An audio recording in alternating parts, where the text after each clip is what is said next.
초등학생 딸아이 하나를 키우고 있는 40대 여성입니다. 제가 오늘 이렇게 제 이야기를 하러 온 건 말 그대로 염치 없는 저희 시댁 식구들을 고발하고 싶어서요. 법적으로 다툴 수만 있다면 정말 그러고 싶을 정도로 생각만 해도 분한데 정말이지 남보다도 못한 가족이 있다는 거 어디 드라마에서나 봤지 제가 직접 겪게 될 줄은 상상도 못했다니까요. 일단 제 이야기를 좀 하자면 제가 고등학교 2학년 때 아버지께서 세상을 떠나셨어요. 화재 사고였지요. 참으로 억울한 게 원래 저희 아버지는 본사에서 근무를 하셨는데 그날은 공장에 내려가 봐야 할 담당자가 휴가를 내는 바람에 어쩔 수 없이 저희 아버지가 가시게 되셨거든요. 그리고 그날 딱 사고가 난 거예요.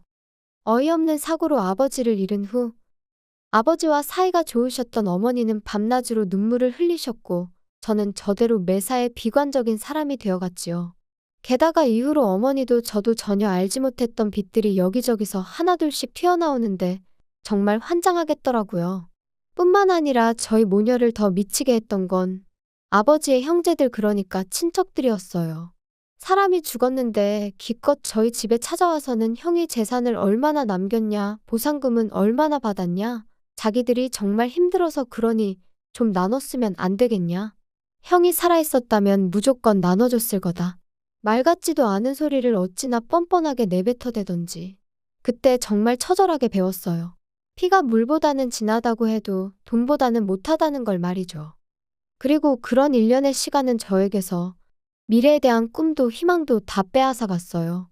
대학이니 뭐니 그런 게 뭐가 중요한가. 주변의 모든 일이 무의미하게 느껴졌고 그 어떤 열정도 생기지가 않더라고요. 그래서 대학을 포기했어요.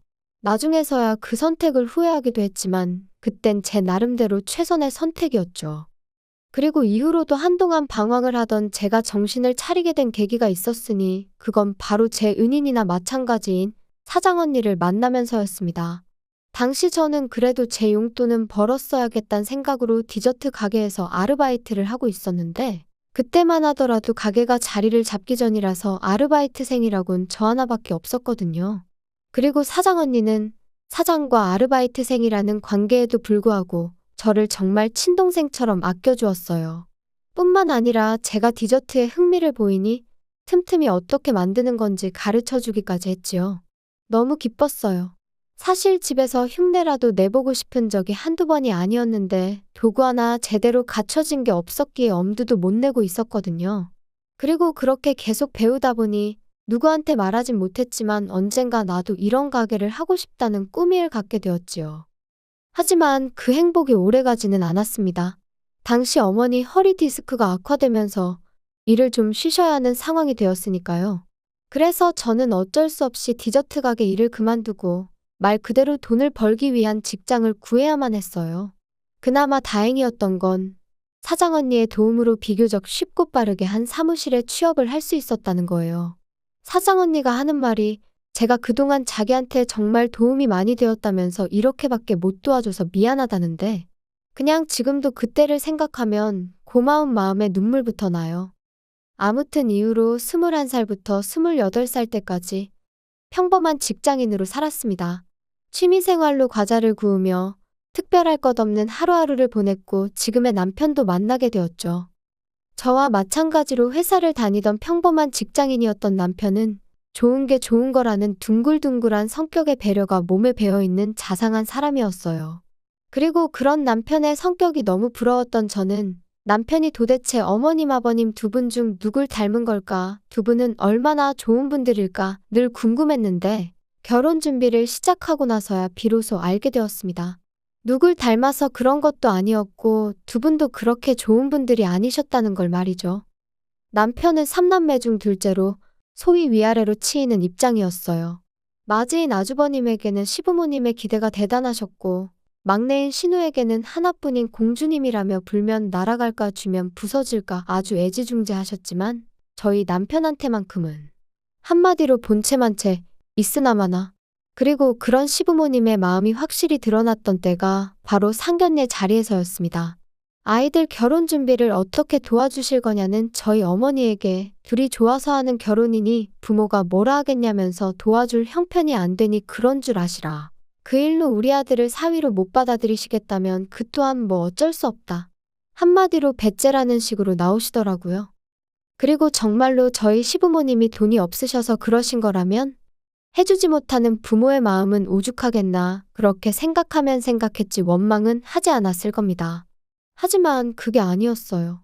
남편은 제가 속상할까봐 차마 말을 못했었다는데 알고 보니 저희보다 2년 일찍 결혼한 아주버님한테는 시부모님께서 집과 차를 해주셨었다는 거예요. 그것도 대출 하나 없이 말이죠. 그리고선 남편한테 하셨던 말이 원래 장남이 잘 돼야 집안이 잘 되는 거라고. 그러니까 샘내지 말라시더랍니다. 솔직히 그 이야기를 듣곤 기분 안 상할 사람이 몇이나 될까요? 아무리 시부모님 재산이니 저희가 가타부타 말할 게 못 된다지만 그래도 사실을 알고 나니 너무 기분이 나빴죠. 남편은 저에게 자긴 괜찮다며 덤덤하게 말했지만 저는 솔직히 저희를 안 도와주셨다는 사실보다 아주버님과 저희 남편을 대놓고 그렇게 달리 대하셨다는 게 말 그대로 기분이 더러웠어요. 하지만 제가 그런 티를 낸다고 상황이 달라질 것도 아니고 그래서 남편한텐 그랬네요. 뭔가를 받을 땐 그만큼의 책임이 따르는 거 아니겠냐. 나는 상대적으로 그만큼 홀가분해졌다 생각하겠다. 그런데 황당한 상황은 여기서 끝이 아니었습니다. 듣기론 아주버님네는 결혼 직후부터 아이를 갖기 위해 노력을 했다는데 이유는 잘 모르지만 어째서인지 임신이 잘 안 되는 모양이더라고요. 반면에 저희는 솔직히 말하면 집이라도 장만하고 이후에 아이를 가질 생각이었는데 뜻하지 않게 1년 만에 아이가 생겼지요. 그리고 시부모님과 저희 부부의 사이가 좋고 나쁘고를 떠나 어쨌든 제가 손주를 가진 거니 이 소식을 안 알릴 수는 없잖아요. 그래서 양쪽 집안에 제 임신 사실을 알렸습니다. 그런데 황당하게도 시부모님께선 저더러 제 임신 소식을 아주버님네는 모르게 하라셨어요. 어이가 없었죠. 이러나 저러나 애는 때가 되면 나와야 되는데 그럼 그때 가서 뭐 다리 밑에서 주워왔다고 하라는 건지. 하지만 시부모님은 계속해서 아주버님이고 형님이고 스트레스 받게 하지 말라며 신신당부를 하셨으니 참 서글프대요. 그리고 결국은 걸렸습니다. 임신한 지 6개월째 되던 때 추석이었는데 시부모님이 못 오게 하셔서 안 갔거든요. 그런데 이제 형님이 난리가 났던 거죠. 어떻게 자기도 왔는데 제가 안 올 수가 있냐면서. 아주버님도 저희 부부더러 싸가지가 있네 없네. 그리고는 급기야 둘이서 저희한테 한마디 해야겠다며 연락도 없이 찾아와서는 불러온 제 배를 보고 충격이 컸던 모양입니다. 자기들을 기만했다면서 저희 때문에 족보가 다 꼬이게 생겼다고 억지를 써대더라니까요. 그러더니 급기야 형님은 갑자기 어지럽다면서 쓰러질 것 같다. 119를 불러달라. 정말이지 생쇼도 그런 생쇼가 따로 없었어요. 그런데 상황은 거기서 끝이 아니었습니다. 황당하게도 그 일이 있고 2주 만에 시부모님이 저희를 부르시더니 당신들이 살고 있는 아파트부터 가지고 있는 땅까지 전부 다 아주버님 명의로 넘기겠다 하셨거든요. 원래도 시부모님 재산에 관심도 없었고 그 재산이 언젠가 저희 몫이 될 거란 기대도 없었지만 그래도 너무 갑작스럽고 당황스러워서 갑자기 그런 결정을 내리신 이유가 뭐냐고 여쭤봤어요. 그랬더니 어머님이 하시는 말씀이 아주버님네서 그렇게 해달라고 했다는 거예요. 평소에도 저희 부부가 싸가지가 없어서 자기들한테 잘하는 게 없었는데 이제 애까지 가졌으니 얼마나 기세등등하겠냐면서 자기들한테도 어떤 식으로든 힘을 실어달라고 했다나요? 듣는 내내 어처구니가 없었습니다. 솔직히 쪽팔려서 어디 가서 말도 못했는데 한번 말해볼까요? 저희 결혼하는데 시부모님은 한 푼도 안 보태주신 건 물론이고 남편 대학 다닐 때 딱 2번 학비 내주셨다는데 그걸 핑계로 축의금을 다 가져가셨어요. 게다가 아주버님네 부부는 매일같이 돈 자랑을 해대는데 정작 저희 결혼할 때 축의금으론 달랑 10만 원 했더라고요. 물론 그마저도 구경도 못했지만 아무튼 이미 그런 역사가 있었으니 아무리 저희 남편이 사람이 좋다고 해도 뭘 얼마나 잘하고 싶었겠어요? 까놓고 말해서 그냥 명절이고 시부모님 생신이고 봐야 하는 날에만 보는 거고 그때는 그냥 인사나 하고 마는 거지. 저희가 뭐가 좋다고 거기 붙어서 허허실실 싸바싸바를 했겠냔 말이죠. 그런데 아주버님이나 형님은 자기들이 보기엔 저희 부부가 가진 것도 없는데 자기들한테 아쉬운 소리를 안 하니 그게 그렇게 꼴보기가 싫었던 모양입니다. 10년도 더 된 이야기인데 또 생각하니 속에서 우라가 치미네요. 저는 시부모님한테 그래도 재산을 다 넘기시는 건 신중하셔야 된다고, 한번 넘어가고 나면 되찾아오시기도 힘들다고 말씀드렸어요. 그리고 여기엔 정말 사심은 없었고 두 분이 너무 아주버님과 형님한테 끌려다니시는 거 아닌가 싶어서 제가 시부모님한테 좋은 감정이 있던 것은 아니었지만 어쨌든 걱정스런 마음에 드린 말씀이었죠. 하지만 시부모님은 오히려 제가 하는 말에 노여워하셨습니다. 너네 참 이상하다. 왜 부모 자식 사이를 이간질을 하냐? 제가 무슨 이간질을 했다고 정말 걱정이 돼서 드리는 말씀이에요. 아이고 걱정 같은 소리 한다. 다른 사람도 아니고 우리 장남한테 준다는데 어디 감히 그런 소리를 해. 그리고 너네 혹시 우리 재산에 흑심이라도 있으면 꿈 깨라. 이거 너네가 아무리 술을 써도 너네 거 안 돼. 장남해줘야지. 장남이 잘 돼야 집안이 잘 풀리는 거라니까. 그리고 생각해봐라. 너네는 걔들한테 미안하지도 않냐? 걔네 그렇게 노력하는 거 다 알면서 놀리는 것도 아니고 불쑥 애를 가지면 어떡해? 사람이 말이야 때를 기다릴 줄도 알아야지. 그리고 그때 옆에 있던 그 순하디순한 제 남편이 더는 못 참고 목소리를 높이더라고요. 알아서들 하세요. 그러다 후회할 일 생겨도 저희는 몰라요. 저희한테 도와달라, 어떻게 해달라 그런 말씀 절대로 하지 마시라고요. 그런데 저희 시부모님이 그런 저희 남편을 보시고는 차라리 화를 내셨다면 모르겠는데 그것도 아니고 비웃으셨어요. 얘네들 좀 봐. 아주 웃겨 죽겠네. 니들이 뭐가 있다고 우리가 거기다 손을 벌리겠냐? 니들이 뭐 가진 게 뭐가 있어서 우리가 거기다 손을 벌려. 걱정 마라. 절대로 손 안 벌리니까. 시부모님의 그런 반응에 남편과 저 두 사람 모두 크게 상처를 받을 수밖에 없었습니다. 그리고 그때부터 남편도 저도 말 그대로 이를 갈았어요. 비록 시댁과 인연을 끊고 살 수는 없겠지만 적어도 저쪽에 아쉬운 소리 하는 일은 없게 하자. 죽어도 두 번 다시 무시당하는 일은 없을 거다. 말 그대로 작정을 하고 살았지요. 그리고 지난 10년 동안 많은 변화가 생겼습니다. 일단 결혼한 지 6년 만에 저희 두 사람 명의로 된 아파트를 장만했어요. 비록 대출도 껴있고 구축이긴 했지만 생각보다 이른 목표 달성에 얼마나 기쁘던지. 하지만 이 기쁨에 초를 치는 이가 있었으니 그 또한 말 안 해도 아시겠지요? 바로 저희 시댁 식구들이었습니다. 솔직히 얼마나 반가운 사람들도 아니다 보니 딱히 자랑하고 싶은 마음도 인정받고 싶은 마음도 없었는데 그래도 남편은 저하고는 조금 달랐던 모양이에요. 당신들 도움 없이도 내가 여기까지 왔다고, 이만큼 해놓고 산다고 나름대로의 성과를 알리고 싶은 눈치더라고요. 그리고 저는 그런 남편이 왠지 안쓰럽기도 하고 조금은 이해도 되었기에 그러라 했어요. 시댁 식구들 다 불러서 집들이 한번 하자고요. 그런데 집들이 당일 너나 할 것 없이 다들 빈손으로 와서는 여기저기 흠잡기에 급급할 뿐이었습니다. 이렇게 좁아터진 집에서 어떻게 애를 키우고 사냐? 이런 데서 살 거면 전세나 살지 이걸 뭐 한다고 매매를 했냐? 덕담이나 한마디 해주시던가 그마저도 힘드시면 그냥 말을 마시지. 오죽하면 우리 부부랑 아예 안 보고 사시려고 저러시는 건가 싶더라니까요. 그리곤 쓱 남편 표정을 살피니 아니나 다를까 입은 꾹 다물고 얼굴부터 목까지 벌개져서는 안쓰러워 죽겠더라고요. 그래서 그때 이후로는 전보다 더더욱 거리를 두고 지내기 시작했지요. 그러다 저희 애가 초등학교에 들어가고 얼마 지나지 않았을 무렵 저는 사장언니로부터 생각지도 못한 제안을 받게 되었습니다. 사장언니 말이 자기가 애들 때문에 급하게 이민을 가게 되었다면서 자기 가게를 인수받으면 어떻겠냐고요. 이미 하겠다는 사람은 여럿 있었지만 제가 계속 마음에 걸렸다면서 만약에 제가 한다고만 하면 저한테는 권리금 없이 그냥 넘기겠다는데 솔직히 그렇게 제 생각을 해줬다는 사실만으로도 너무 고마웠네요. 하지만 한편으론 내가 할 수 있을까 하는 걱정도 컸어요. 아이를 키우는 동안 나름대로 배운다고 전문학교를 다닌 적도 있었고 집에서 꾸준히 만들어 보기도 했지만 남한테 제대로 평가를 받아본 일이 많지 않다 보니 스스로에 대한 믿음이 부족했달까요? 하지만 결론부터 이야기하자면 결국엔 한번 부딪혀 보기로 했어요. 사람 일이라는 게 뭐든지 해보고 나서 결정해도 늦지 않는다는 친정어머니의 말씀에서 용기를 얻었죠. 그리고 그 이후로 지금까지 저희 부부에게는 좋은 일만 있어 왔습니다. 남편은 좋은 조건의 대기업으로 이직에 성공했고 제 가게 또한 나날이 인기가 좋아져 3호점까지 냈으니까요. 그뿐인가요? 집값도 올랐지 아이는 성실하고 건강하게 자라주고 있었지.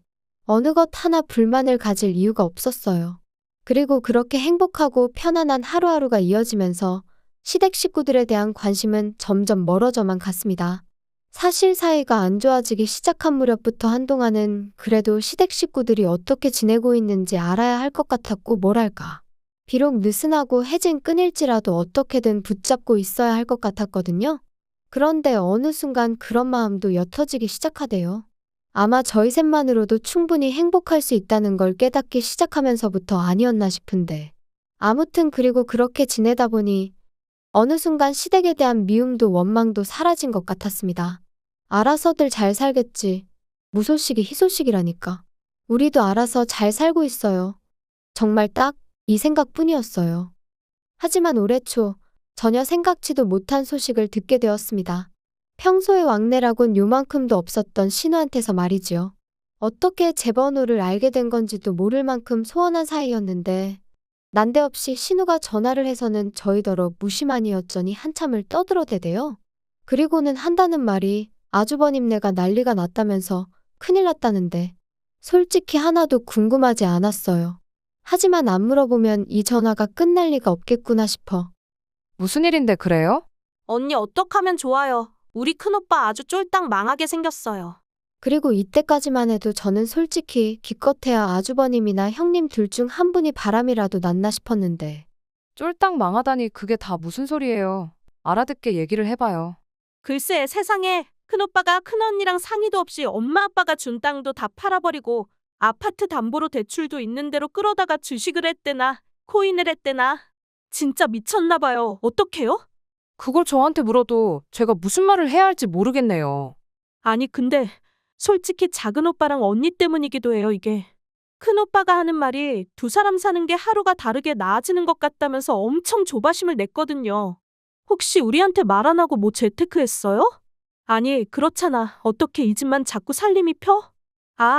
아무튼 그래서 큰오빠가 조바심이 나서 그런 거에 손을 댔나 봐요. 어떡하면 좋아요? 작은 오빠랑 언니가 좀 방법을 찾아봐요. 이러다 두 사람 원망 듣게 생겨서 내가 걱정이 돼서 연락한 거라니까요? 기가 차서 신우더러 그걸 말이라고 하냐고 따졌어요. 그리고 아가씨도 지금 나이가 몇인데 전할 말 못 전할 말 구분도 못하느냐고 그런 말을 나한테 전하면 내 입에서 좋은 소리가 나가겠냐고 쏘아붙였습니다. 설령 재테크를 했다고 해도 그게 우리가 아주버님이나 형님한테 양해를 구할 일이냐 사과를 할 일이냐 황당하다 그랬지요. 그랬더니 신우가 한다는 말이 다 같이 잘 먹고 잘 살면 좋은 거 아니냐는데 그렇게 생각하는 사람들이 시부모님한테 재산 다 받아내고 동생네는 거들떠도 안 보냐고 또다시 받아쳤어요. 그러자 신우가 저더러 언니 그렇게 안 받는데 돈 얘기에 되게 민감하답니다. 그러니 더 할 말이 없었죠. 참고로 그렇게 아주버님 재산 다 퍼주실 때 신우 앞으로도 오피스텔 하나 해주셨어요. 정말 저희만 아무것도 안 해주셨다니까요? 그렇게 기분 나쁜 연락을 마치고 남편에게 이런 연락이 왔었다고 알렸습니다. 그리고 남편의 반응은 저랑 별반 다르지 않았죠. 이제 와서 그런 소리를 왜 우리한테 하냐면서 몹시 마음 상해했거든요. 그런데 며칠 전 어머님한테 걸려온 전화를 받게 되면서 그제서야 신우가 괜히 연락을 했던 게 아니라는 걸 알게 되었습니다. 어머님하고는 참으로 오랜만에 통화였는데 어머님은 가타부타 설명도 없이 다짜고짜 앓는 소리 죽는 소리를 내기 시작하셨어요. 그리고 저는 그런 어머님의 푸념이랄지 신세한탄을 들어드리고 싶은 마음은 손톱만큼도 없었기에 하실 말씀이 뭐냐 용건만 말씀하시라 했지요. 옆에 있던 남편도 귀찮다는 듯이 손만 내저을 뿐이었고요. 너는 정말 말을 서운하게 하는구나. 시애미가 전화를 하면 잘 지내셨냐, 아픈 데는 없으시냐, 근심거리가 있으시냐 그런 거 물을 생각은 안 하고. 아주버님이 어련히 잘 챙겨드리고 계시지 않겠어요? 무슨 일 때문에 그러시는데요? 우리 장남이라면 내가 생각만 해도 눈물이 날라 그런다. 걔가 지금 너무너무 힘들어하고 있어. 혜지한테 다 들었지? 아가씨랑 얼마 전에 통화를 하긴 했는데 잘은 몰라요. 그런데 아주버님이 힘드신데 왜 저한테 연락을 하셨어요? 제가 딱히 해드릴 게 없는 것 같은데. 왜 해줄 게 없어? 있으니까 내가 연락을 했지. 아무래도 나랑 네 시아버지랑 당분간 너희 집에 가 있어야 될 것 같다. 갑자기 그게 무슨 말씀이세요? 저희 집에 오신다니 도대체 왜요? 아니 부모가 자식 집에 간다는데 무슨 왜요야 왜요는. 큰애가 지금 사는 집을 비워줘야 되는데 뭐 돈이 좀 그래서 당분간 우리 집에 와 있어야 된다잖니. 그런데 너도 우리 집 알잖니. 거기서 어떻게 다 같이 살아? 게다가 이 집도 명의가 큰애 앞으로 되어 있어서. 아무튼 우리가 그래서 일단은 큰애한테 집을 비워주고 우리는 너희 집에 가 있으려고 그런다. 그러니 그런 줄 알고 방 하나 만들어놔. 알겠지? 아주버님네랑은 못 사시는데 저희랑 어떻게 살아요? 그리고 내드릴 방 없어요. 걔네가 우리가 있으면 애를 어떻게 만들어? 넌 왜 이렇게 생각이 없냐? 어머님, 결혼하고 이제껏 안 생기면 둘 중 누구한테 문제가 있어도 있는 거 아니겠어요? 아무튼 그거야 아주버님네 사정이고 저는 어머님 아버님이랑 같이 못 살아요. 여기로 오지 마세요. 그리고 그때 남편이 저한테서 핸드폰을 뺏어가더니 스피커폰으로 돌리고는 화를 내기 시작했습니다. 우리한테 부탁하는 일 없을 거라 하시지 않으셨어요?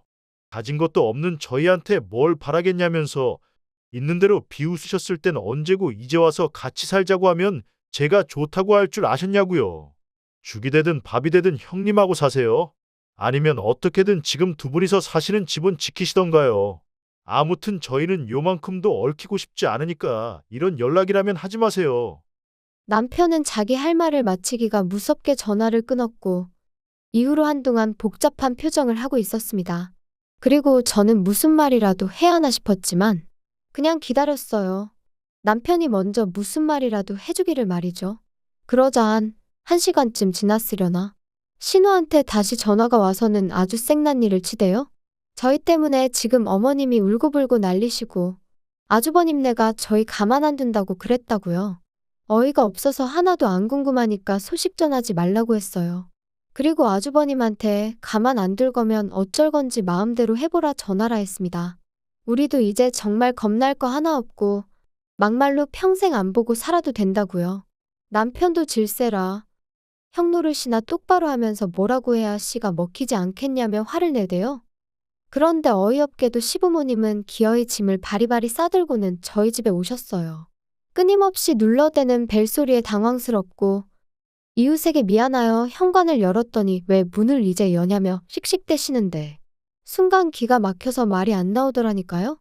게다가 황당해서 이게 무슨 경우시냐니까 부모가 자식 집에 온 건데 어쩌라는 거냐며 저를 밀치시곤 그대로 집 안으로 들어가시기까지 하셨습니다. 그래서 제가 남편에게 전화를 걸어 상황을 알리니 남편이 좀만 기다리라대요. 그래서 저는 부엌에 시부모님은 거실에 말 그대로 팽팽한 긴장감이 흘렀습니다. 그리고 얼마간의 시간이 흘렀을 무렵 세상에 남편이 경찰을 대동하고 왔더라고요. 그리고는 모시고 나가달라는데 솔직히 경찰은 저희 집안 사정을 모르니 아마 저희 부부가 정말 나쁘게 보였을 거예요. 그래도 부모라는데 추운 겨울날 모시고 나가달라 하니까 어이가 없었겠지요. 하지만 뭐 막말로 체면이고 나발이고 아무튼 신랑이 끝에 아주버님이 와서는 그렇게 시부모님을 모시고 갔어요. 저희한테 쌍욕을 하길래 한 번만 더 해보라고 그러면 고소하겠다 했네요. 그리고 그날 이후로 다행이라고 해야 할지 시부모님으로부터 더는 연락이 없어요. 잘된 일이죠. 남편은 여기까지 오는데 1,000원 한 장 도움도 안 준 사람들이 무슨 부모냐고 더는 생각하고 싶지도 않다고 하대요. 정말이지 하늘에 맹세코 두 분이 가진 게 없어서 못 해주신 거였다면 저희 이러지 않았을 거예요.